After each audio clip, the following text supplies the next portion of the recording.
Bien-aimés de la vie des saints, aujourd'hui 12 octobre, l'Église célèbre la mémoire de Saint Wilfrid, évêque de York. Né dans le Northumberland en 634, Saint Wilfrid a fait ses études à Lindisfarne, puis a séjourné à Lyon et à Rome. De retour en Angleterre, il fut élu abbé de Ripon en 658 et introduisit les règles et pratiques romaines en opposition aux coutumes celtiques du nord d'Angleterre. En 664, il est l'artisan de la victoire définitive du parti romain à la conférence de Whitby. Il est nommé évêque de York et après quelques difficultés, prend finalement possession de son siège en 669. Il travailla avec zèle et fonda de nombreux monastères de l'ordre bénédictin, mais il fut obligé de faire appel à Rome pour empêcher la subdivision de son diocèse par Saint Théodore, évêque de Canterbury. En attendant que l'affaire soit tranchée, il fut contraint de s'exiler et travailla dur et longtemps à l'évangélisation des Saxons du Sud,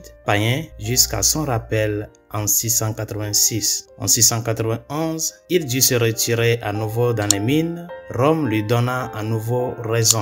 En 703, il démissionna de son poste et se retira dans son monastère de Ripon, où il passa le reste de son temps à prier et à pratiquer la pénitence jusqu'à sa mort en 709. Wilfrid était un personnage exceptionnel de son époque, extrêmement compétent et doté d'un courage sans bornes. Restant ferme dans ses convictions malgré les démêlés avec les autorités civiles et ecclésiastiques, il a contribué à aligner la discipline de l'Église anglaise sur celle de Rome.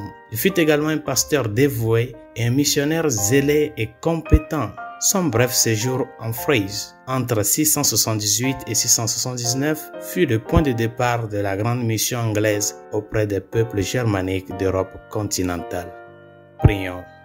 Dieu, tu as édifié ton Église grâce au zèle religieux et à la sollicitude apostolique de Saint Wilfrid. Accorde-la par son intercession qu'elle connaisse toujours un nouvel essor de foi et de sainteté. Par Jésus le Christ, notre Seigneur. Amen. Saint Wilfrid, priez pour nous. Tous les saints et saintes de Dieu, priez pour nous.